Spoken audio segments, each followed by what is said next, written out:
Bensley, second-year student and journalism major at Northeastern University in Boston, Massachusetts. 2 weeks ago, when the New England Patriots defeated the Atlanta Falcons in the greatest Super Bowl comeback of all time, thousands of fans, college students, and all walks of life lined the streets of Boston and cheered their hearts out into the wee hours of Monday morning. People ran onto the semi-frozen Boston Common Pond, cars honked incessantly, and police officers gave out fist bumps to everyone. Later that night, the Boston Police Department tweeted that everyone celebrated like champions. I interviewed 3 Northeastern University students with different levels of interest in sports. Matt McCormack, a diehard Boston sports fan and journalist, Ben Weingart, a Boston native who isn't much of a sports fan at all, and Cody Sedler, who is a big Boston sports fan. These 3 individuals described the uproar in Boston that Sunday night and commented on sports' unique ability to bring people together.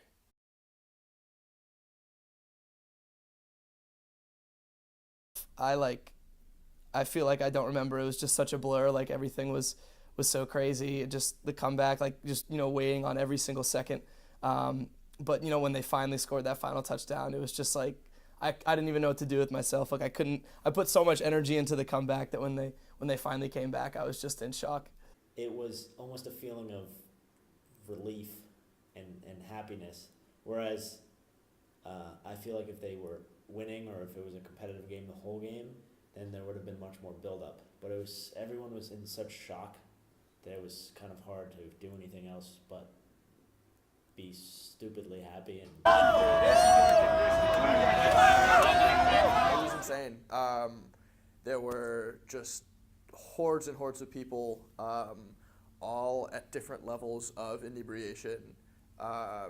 And it was really fun to just see the city kind of shut down. I think one of the coolest moments was we were walking down Boylston and there were cars trying to get across, but they had just kind of given up because the stream of people had been going for, I don't know, my guess would be hours on end, and they were just on top of their cars, cheering. So, one guy was had taken his shirt off and was spinning it around his head, as people just freaked out and rejoiced. And you knew there was just going to be people, flowing, just walking to nowhere, really.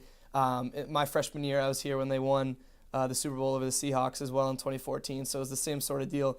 You just kind of went outside, not really knowing where you're going, just following a crowd of people. Everyone was chanting, Brady, Brady, one for the thumb, all that stuff. And, we first started walking towards Fenway, and then there was a police blockade, and they funneled us towards the common area, so we ended up going there. And it was just, elation in the streets. There was just tons of people. Cars were honking, and it was a pretty great time. They were very rowdy but not destructive, which is very good because they could have been destructive.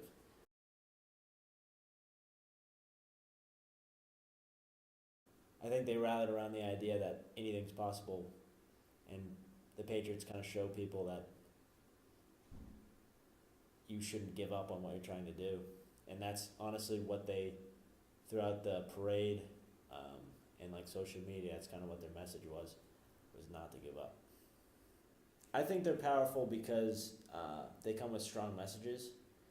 I think they boil down to a game, so it's why you shouldn't be destructive or shouldn't negatively impact your life, but definitely should allow it to be a big part of your life, especially when people rally around it. You see all these people together. I mean, some of them weren't Pats fans, you know what I mean? That's just the start. I mean, it didn't matter if you were Democratic, Republican, black, white. It didn't matter. Everyone was just out there celebrating this one common thing. And sports, I think often gets overlooked in its importance. People sort of brush it off as something that's actually important and contributes to society. But, a lot of people, put a lot of their energy in, and it's something that, makes them forget about their troubles of everyday life. So, I mean, when you see that just throng of people celebrating, with no arguments, there's nothing, there's no discontent with anybody. It just shows you how much of a uniter sports can be, in terms of the general population, especially when we're going through, some tough political and social times like we are right now. I don't think I've ever seen so many happy people in one place. And I just think that's really cool. I think it fosters a community that it doesn't matter what shape or size you are, you can get behind a single entity, and that's really special. I remember just you're getting high fives and hugs from people you've never met before. And I think that's really cool, and there are very few things in this world that actually like bring people together in such a way, shape, or form. It would suck if you're a Atlanta fan, like that's not gonna make you feel good. But like being in our bubble and having like an excuse to come together and be happy is something that is huge, and oftentimes like doesn't exist.